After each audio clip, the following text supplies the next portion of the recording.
Hello बच्चों, आज हम लोग भक्ति के बारे में पढ़ चुके थे और आज हम लोग सूफ़ी के बारे में नेक्स्ट क्लास करना स्टार्ट करेंगे। तो सूफ़ी जो है सूफ़ी के बारे में हम लोग पढ़ेंगे। तो भक्ति के बारे में जान चुके थे, सगुण भक्ति, निर्गुण भक्ति। भक्ति कितने प्रकार के होते हैं? भक्ति दो प्रकार के होते हैं, सगुण भक्ति और निर्गुण भक्ति पढ़ चुके थे। सगुण भक्ति वे होते हैं, थोड़ा सा चर्चा कर देता हूँ प्रीवियस जो क्लास हुई थी उसमें। तो सगुण भक्ति में ईश्वर की पूजा की जाती है, ईश्वर की मूर्ति के रूप में उसको कोई न कोई शक्ल हो, ईश्वर का अवतार मानकर उसको उपासना की जाती है, वो सगुण भक्ति में की जाती है। निर्गुण भक्ति में ईश्वर के कोई रूप नहीं होती है, यानी स्पष्ट तौर पर कहें तो निर्गुण भक्ति में मूर्ति पूजा का विरोध है। ठीक है, और नेक्स्ट क्लास स्टार्ट करते हैं सूफी। तो सूफी जो है बच्चों, सूफी कुछ विद्वानों के अनुसार सूफी शब्द जो है, कुछ विद्वानों के अनुसार जो सूफी शब्द है, ठीक है बच्चों, कुछ विद्वानों के अनुसार जो सूफी शब्द है वह सूफ से निकला है। सूफ से निकला है जिसका अर्थ ऊन होता है। इसका अर्थ क्या होता है बच्चों? ऊन होता है। और यह ऊनी कपड़े पहनने वाले की ओर इशारा करता है। क्या होता है बच्चों सूफी का अर्थ? कुछ विद्वानों, अलग अलग विद्वानों ने अपना अलग अलग मत दिया है। तो कुछ विद्वानों के अनुसार सूफी शब्द जो है सूफ से निकला है जिसका अर्थ ऊन होता है, और यह ऊनी कपड़े पहनने वाले को इशारा करते हैं, यानी कि जो ऊनी वस्त्र धारण करते हैं उनकी ओर इशारा करते हैं, उसे सूफी कहते हैं। क्या कहते हैं? उसे सूफी कहते हैं। लेकिन कुछ का कहना है कि सूफी शब्द सफ़ा से निकला है। सूफी शब्द किससे निकला? सफ़ा से। सूफी शब्द सफ़ा से निकली है जिसका अर्थ साफ होता है, और यह बात को और जोर मिलती है क्योंकि पैगंबर की मस्जिद के बाहर निकट एक चबूतरा का नाम था। इस तक कहने का अर्थ है बच्चों कि कुछ विद्वानों तो सूफी का अर्थ ऊन निकाले थे जिसका अर्थ होता है ऊनी कपड़े पहनने वाले को इशारा करते हैं। लेकिन कुछ का कहना है कि सूफी शब्द जो है सफ़ा से निकली है जिसका अर्थ साफ होता है, और साफ इसलिए होता है क्योंकि पैगंबर मोहम्मद साहब जो थे उनकी मस्जिद के बाहर निकट एक चबूतरा। चबूतरा क्या होता है? चौखट ईटा का जो बोल बना हुआ रहता है, चौखट चबूतरा यानी कि ईटा सीमेंटेड रहता है, उसका चार भुजा होते हैं, उसी को चबूतरा बोलते हैं। तो वो चबूतरा का नाम था सफ़ा। ठीक है, तो उसी को चबूतरा का जो नाम था उसको ही सूफी बोलते थे, जो कि पैगंबर मोहम्मद की मस्जिद के बाहर निकट था। ठीक है, यहाँ तक सूफी के बारे में हम लोग भक्ति के बारे में जान गए, सूफी के बारे में जान गए। अब बच्चों, उत्तर भारत में जो भक्ति आंदोलन की शुरुआत हुई थी, उत्तर भारत में जो भक्ति आंदोलन की शुरुआत हुई थी उसके बारे में हम लोग जानेंगे। तो भक्ति आंदोलन की शुरुआत, पहला पॉइंट है, भक्ति आंदोलन की शुरुआत दक्षिण भारत में अलवारों एवं नैनारों से हुआ। दक्षिण भारत में भक्ति आंदोलन की शुरुआत किससे हुई बच्चों? अलवारों और नैनारों से, जो कालांतर में उत्तर भारत के साथ साथ दक्षिण एशिया में फैल गया। जो कालांतर में उत्तर भारत के साथ साथ दक्षिण एशिया में फैल गया। उत्तर भारत में भक्ति आंदोलन शुरू करने का श्रेय रामानंद को जाता है। किसको जाता है बच्चों? उत्तर भारत में भक्ति आंदोलन शुरू करने का श्रेय किसको जाता है? रामानंद को। ये क्वेश्चन आएगा एग्जाम में कि उत्तर भारत में भक्ति आंदोलन शुरू करने का श्रेय किसको जाता है? तो बच्चों, उत्तर भारत में भक्ति आंदोलन शुरू करने का श्रेय किनको जाता है? रामानंद को। नेक्स्ट पॉइंट है बच्चों, अलवार और नैनार दक्षिण भारत में भक्ति आंदोलन के संस्थापक माने जाते थे। अलवार और नैनार जो थे दक्षिण भारत में भक्ति आंदोलन संस्थापक माने जाते थे। उत्तर भारत में बच्चों भक्ति आंदोलन शुरू करने का श्रेय किसको जाता है? रामानंद को। और अलवार और नैनार दक्षिणी भारत में भक्ति आंदोलन के संस्थापक माने जाते हैं। इसे हिंदू क्रांतिकारी अभियान के नेता शंकराचार्य थे। इस हिंदू क्रांतिकारी अभियान के नेता शंकराचार्य थे, जो एक महान विचारक और जाने माने दार्शनिक थे।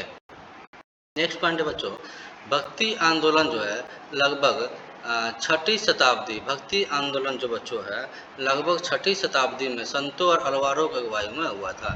किसके अगुवाई में हुआ था?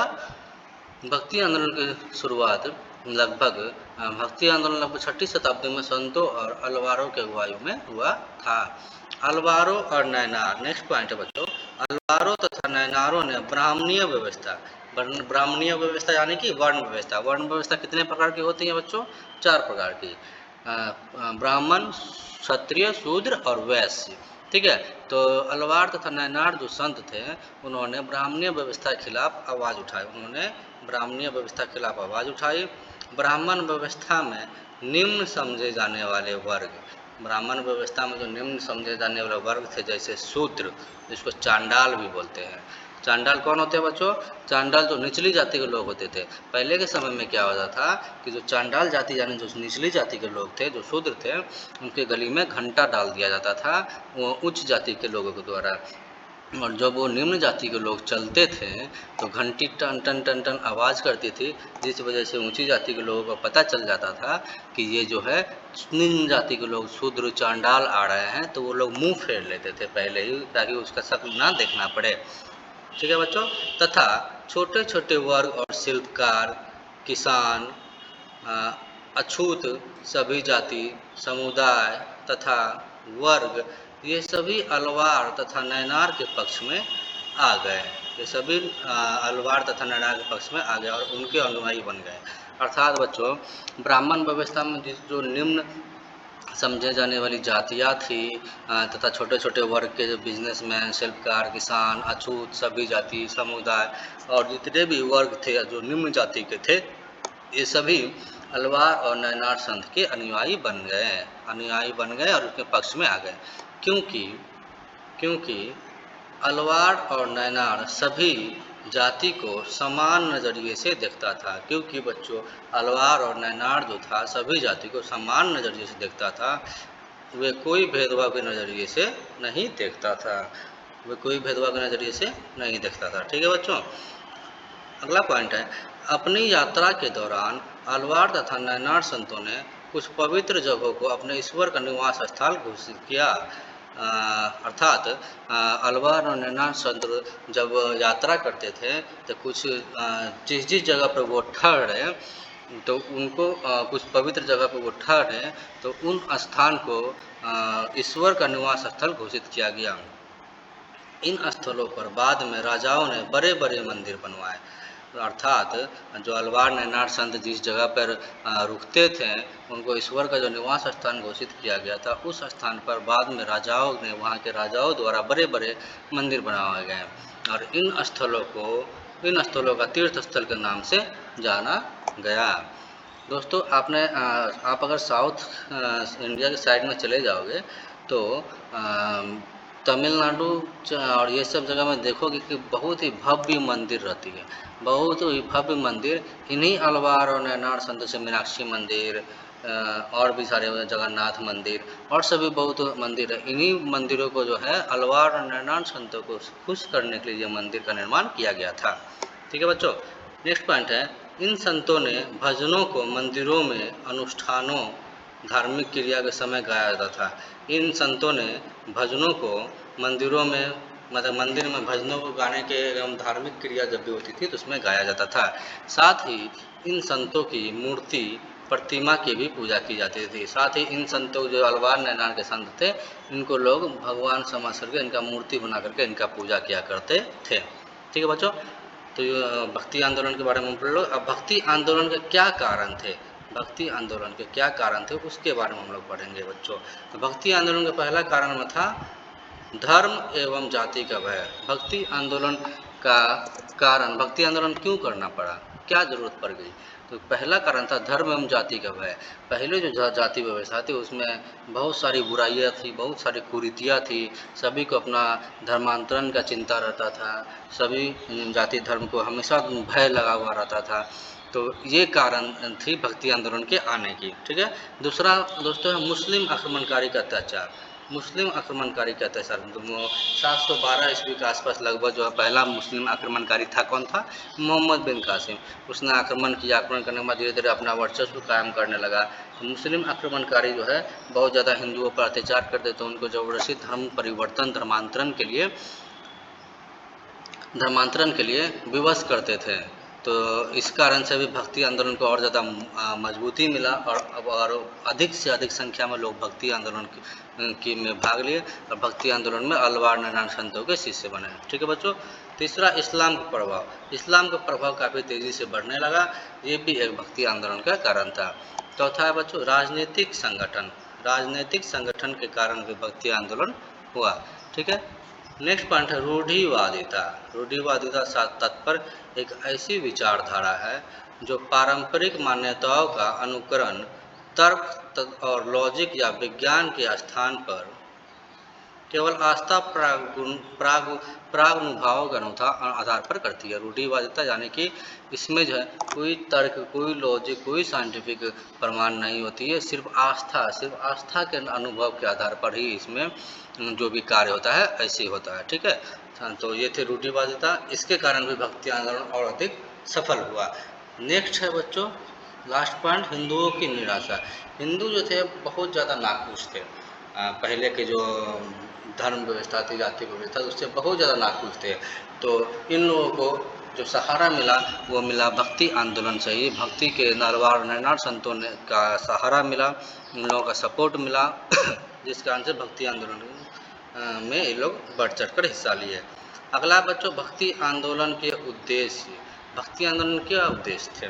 भक्ति आंदोलन का दो उद्देश्य था बच्चों, लगभग हिंदू धर्म एवं समाज में सुधार करना। हिंदू धर्म का जो है जितनी भी बुराइयाँ थी, जो आपस में जात पात, ऊंच नीच की जो भेदभाव थी, उसको उसमें सुधार करना, उसको ठीक करना, सभी जाति धर्म के लोगों को एक समान अवसर प्रदान करना, समाज में सुधार करना। ठीक है बच्चों, तो भक्ति आंदोलन का यह पहला उद्देश्य था। दूसरा उद्देश्य था इस्लाम एवं हिंदू धर्म में समन्वय करना।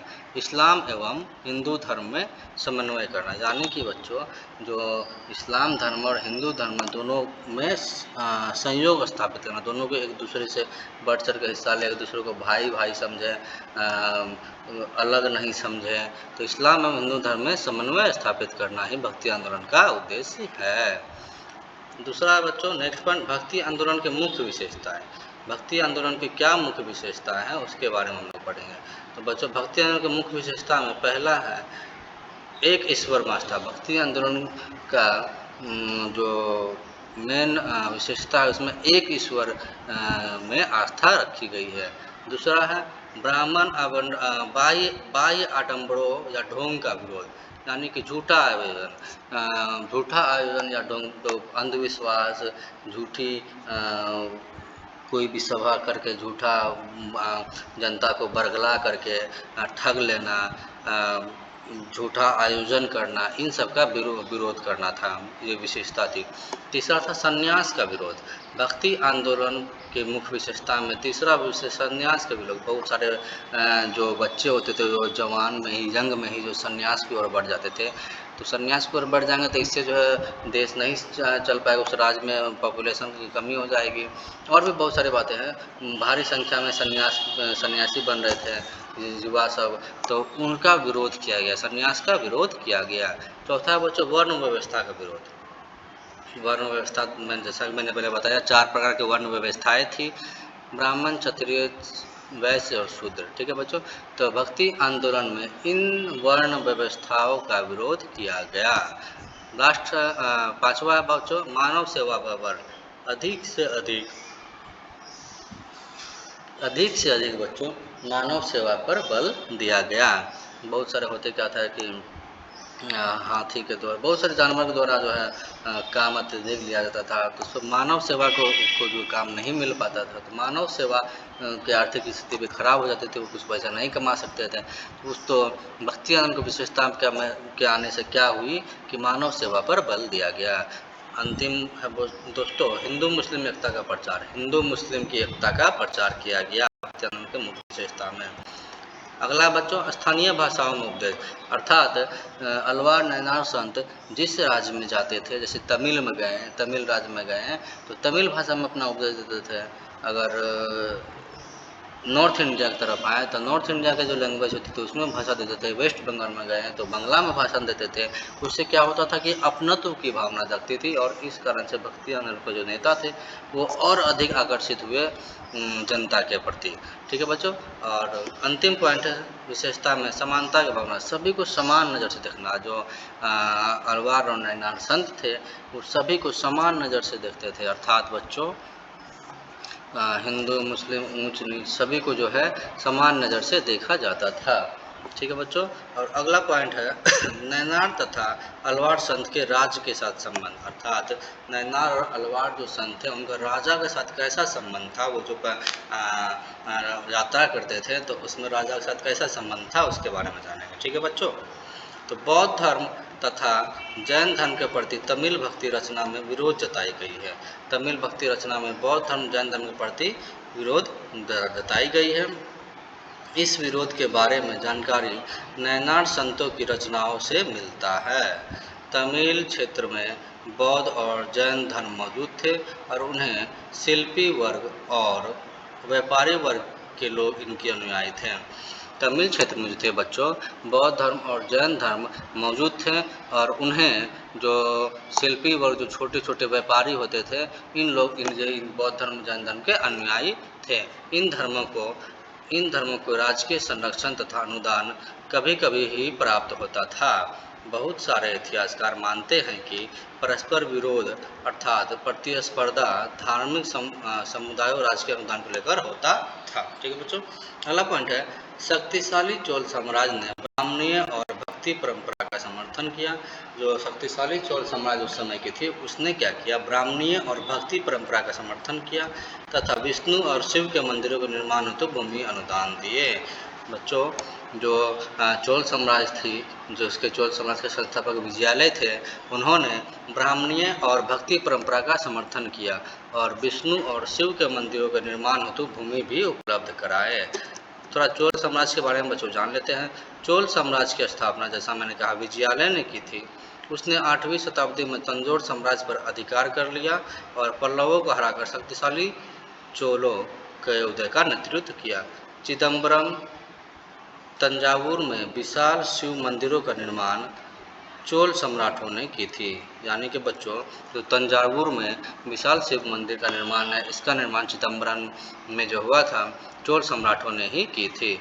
नेक्स्ट पॉइंट है बच्चों नैनार संतों का दर्शन शिल्पकारों के लिए प्रेरणा समान था। नैनार संतर का जो दर्शन था एक झलक पाने के लिए शिल्पकार को प्रेरणा मिलती थी, छोटे छोटे व्यवसाय को प्रेरणा मिलती थी क्योंकि इनके दर्शन से शिल्पकारों को समाज में अच्छा दर्जा प्राप्त हुआ था। ठीक है बच्चों।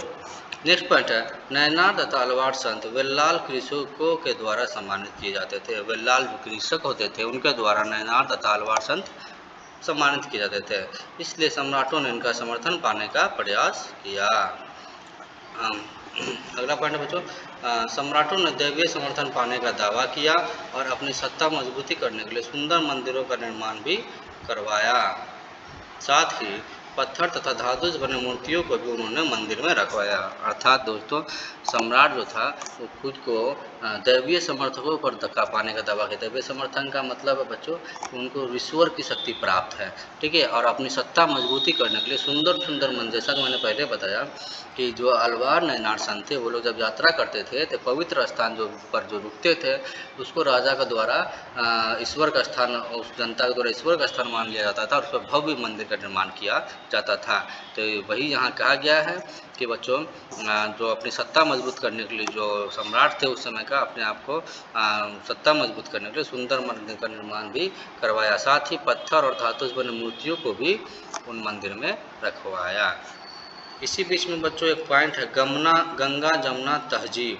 गंगा जमुना तहजीब अर्थात गंगा जमुना बनावट, यह मूलतः उर्दू में प्रयोग किया जाने वाला शब्द है। गंगा जमुना तहजीब अर्थात गंगा जमुना बनावट जो है यह मूलतः उर्दू में उपयोग किया जाने वाला शब्द है। यह गंगा और जमुना नदी किनारे बसे हिंदू और मुस्लिमों के लिए प्रयुक्त होता है। और गंगा जमुना तहजीब हिंदू मुस्लिम एकता का एक मिसाल है। गंगा जमुना तहजीब जो कि गंगा जमुना के नदी के नज़दीक जो हिंदू मुस्लिम बसते थे उनके लिए प्रयुक्त होता है। यह गंगा जमुना तहजीब मुस्लिम एकता का जो है एक मिसाल है। यहाँ से पूरे भारत को हिंदू मुस्लिम एकता का एहसास और गर्व होता है। यहाँ से जो है बच्चों पूरे भारत को हिंदू मुस्लिम एकता का गर्व होता है और भारतीय सभ्यता को गंगा जमुना सभ्यता से जोड़कर देखा जाता है। ठीक है बच्चों। अब अगला पॉइंट है स्त्री भक्ति, यानी कि फीमेल डिवोशन। फीमेल डिवोशन का अर्थ क्या होता है? इसी में भक्ति सूफी परंपरा में एक चैप्टर है स्त्री भक्ति, यानी फीमेल डिवोशन। इसमें बच्चों पहला पॉइंट है, अलवार और नैनार परंपरा में स्त्री संतों को की भी उपस्थिति थी। पहले के समय में क्या होती थी बच्चों कि जो है स्त्री को किसी भी पार्टिसिपेट में, किसी भी पार्टी फंक्शन में, किसी भी आयोजन में या किसी भी तरह के प्रोग्राम में स्त्री को सम्मिलित नहीं किया जाता था। तो अलवार और नैनार संत के आने से स्त्री भक्ति की, स्त्री संतों की भी उपस्थिति बढ़ी, स्त्री भी इसमें बढ़ चढ़कर हिस्सा ली। नेक्स्ट पॉइंट है, अलवार में अंडाल नामक स्त्री संत के भक्ति गीत अत्यधिक लोकप्रिय थे और आज भी है। अलवार जो जाति होते थे उसमें अंडाल नामक स्त्री संत के भक्ति गीत अत्यधिक लोकप्रिय थे बच्चों, और आज भी हैं। अर्थात जो अंडाल नाम की जो स्त्री थी उसकी जो कि एक अलवार संत थी, उनके भक्ति गीत भी अत्यधिक लोकप्रिय थे। ठीक है। नेक्स्ट पॉइंट है, अंडाल खुद को विष्णु की प्रेयसी मानकर अपने प्रेम भावना को छंदों के रूप में व्यक्त करती थी। कहने का तात्पर्य यह है बच्चों कि अंडाल जो थी खुद को विष्णु की प्रेमिका बताती थी और उनके जो प्रेम भावना, अपना जो प्रेम भावना था उनको छंदों के रूप में व्यक्त करती थी। अगला पॉइंट है बच्चों, अंडाल की तुलना उत्तर भारत की मीरा से की जाती है। अंडाल की जो तुलना है उत्तर भारत की मीरा से की जाती है। वही मीरा जो खुद को कृष्ण की प्रेयसी मानती थी, वही मीरा जो खुद को कृष्ण की प्रेयसी मानती थी। और कुछ विद्वानों ने तो अंडाल को दक्षिण की मीरा कहा। मीरा कौन थी बच्चों? जो कृष्ण की जो खुद को अपना, अंडाल जो थी खुद को विष्णु की प्रेमिका बताती थी और कृष्ण की प्रेमिका जो थी वो मीरा खुद अपने आप को बताती थी। ठीक है बच्चों। अगला पॉइंट है, नैनारों में कराइकल बच्चों नैनारों में, एक मिनट बच्चों,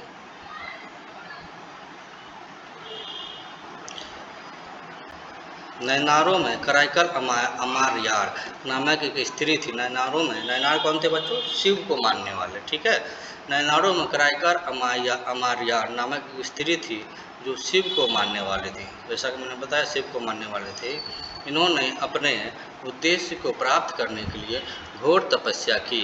कौन बच्चों? कराइकल अमारयार। नैनार परंपरा में कराइकल की रचनाओं को सुरक्षित रखा गया है। तो बच्चों आज ये पार्ट 2 है। पार्ट 2 में पार्ट 1 जैसा कि आप लोग वीडियो देख लीजिएगा। पार्ट 1 में कुछ भक्ति सूफी संप्रदाय के कुछ 3-4 पार्ट्स आएंगे और पार्ट 1 मैंने वीडियो अपलोड कर दिया है। और ये दूसरे पार्ट आज तक यहीं पढ़ते हैं। अगले पार्ट में पढ़ेंगे हम लोग कर्नाटक में वीरशैव परंपराएं में वासवन्ना के बारे में, आदि के बारे में पढ़ेंगे। तो आज इतना ही क्लास रहने देते हैं। धन्यवाद।